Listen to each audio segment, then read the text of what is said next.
एक गांव में कबीर और कोमल नामक पति पत्नी रहते थे। कबीर बहुत ही दयालु और मन का सच्चा इंसान था। उसकी भगवान में अटूट श्रद्धा थी। वह कैसी भी परिस्थितियां हो, उसका भरोसा भगवान के ऊपर से कभी नहीं डगमगाया। वह टैक्सी चलाकर अपने परिवार का गुजारा करता था। बड़ों से लेकर बच्चों तक उसका व्यवहार बहुत ही अच्छा था। इस कारण बहुत सारे लोग उसको पहचानने लगे। अगर कभी आधी रात में भी किसी को आवश्यक काम के लिए बाहर जाना पड़े तो कबीर हमेशा तैयार रहता था और औरतें भी उसके साथ जाने से नहीं घबराती थी, क्योंकि वह एक दयालु मन का इंसान था। उसकी 2 बेटियां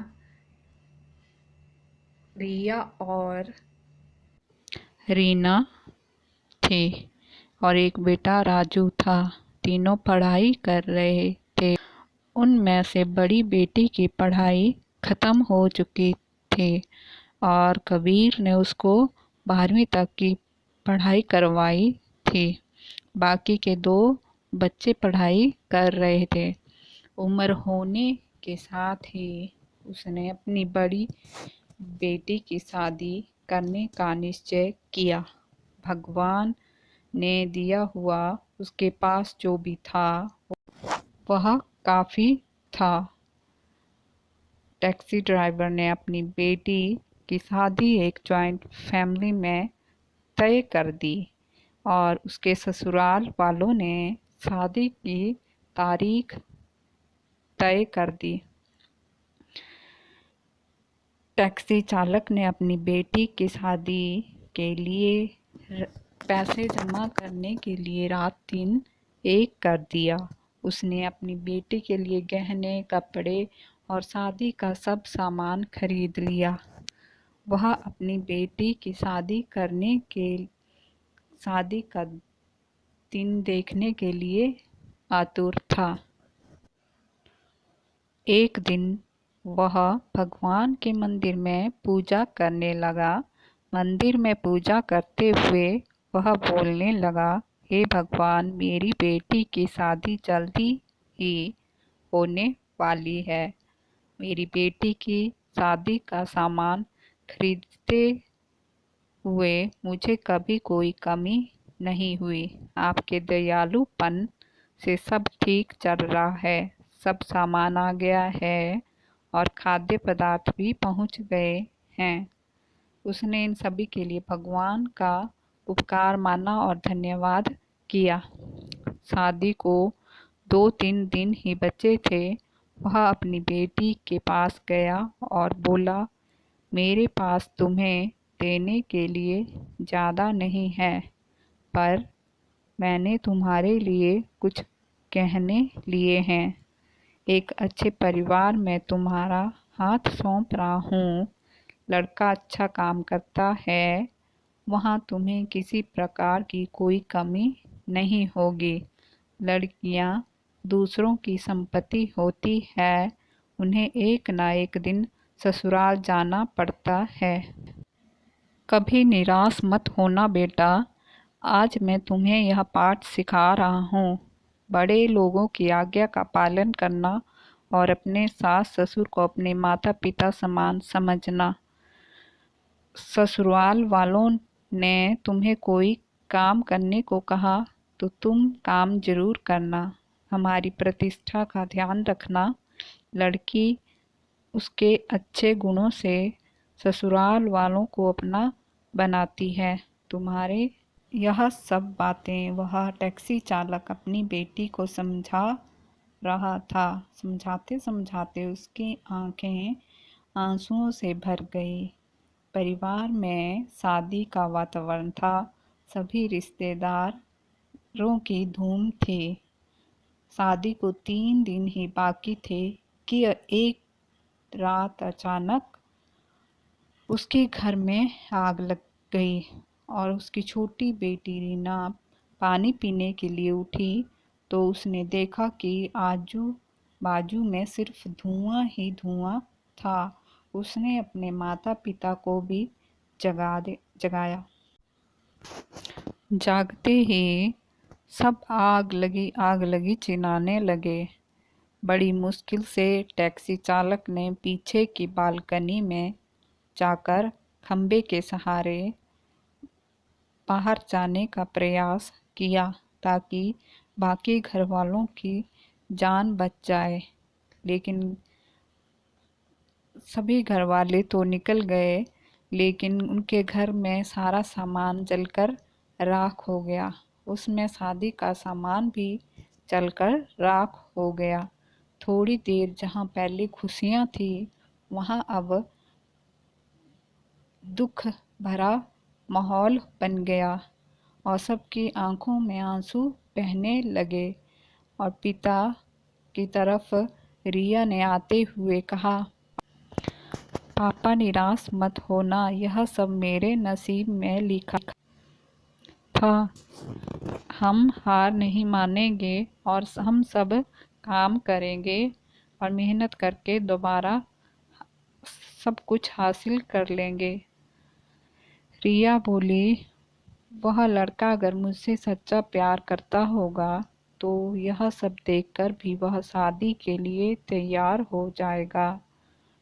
जो भी होगा उसे हम खुशी खुशी स्वीकार कर लेंगे। चिंता मत करिए। तीनों बच्चों ने मिलकर पापा को समझाया। आजू बाजू के सब लोग इकट्ठे हुए और साथ में बोल रहे थे कि ससुराल वालों को अब क्या जवाब दोगे।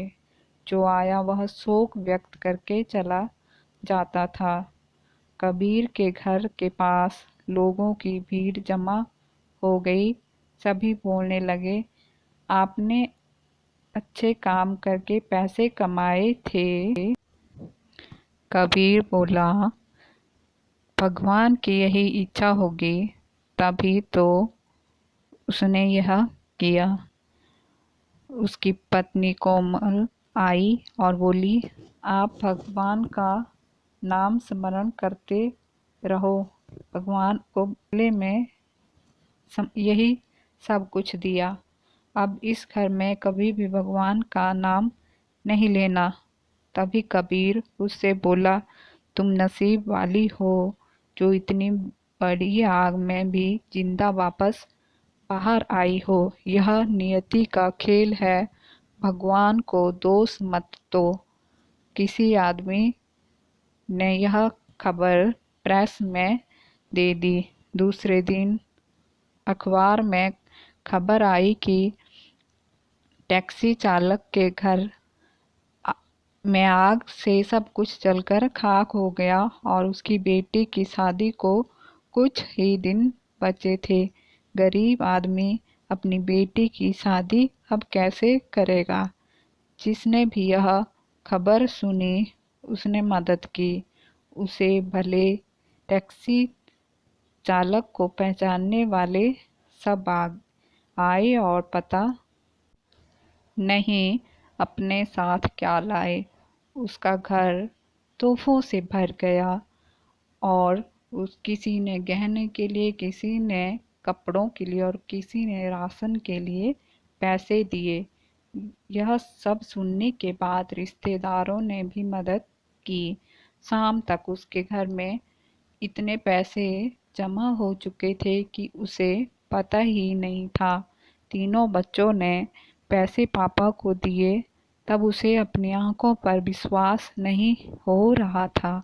जहां सब ध्वस्त हो गया था वहां तीनों बच्चों के साथ बैठे बैठे इतने जमा कर लिए कि आसानी से शादी हो सकती थी। भगवान ने उसकी सहायता की। उसने बेटी की शादी मंदिर में बड़े धूमधाम से की।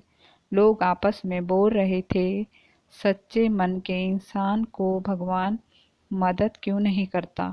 आज भगवान के इस चमत्कार पर सभी की श्रद्धा थी। भगवान जो भी करते हैं वह अच्छा करते हैं।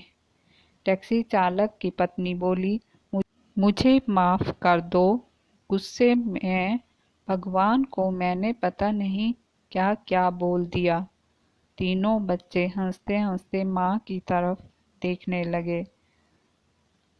देर बाद जहाँ सब रो रहे थे वहाँ सबके चेहरों पर खुशी दिखी। भगवान सच्चे मनुष्य की सबसे कठिन परीक्षा लेने में कोई भी कसर नहीं छोड़ते हैं।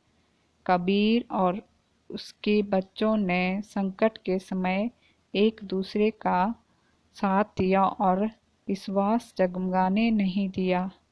सच्चाई और भगवान में विश्वास के साथ अपना कर्म करते रहिए। फल की इच्छा करो या ना करो, सही समय पर सही फल जरूर मिलेगा।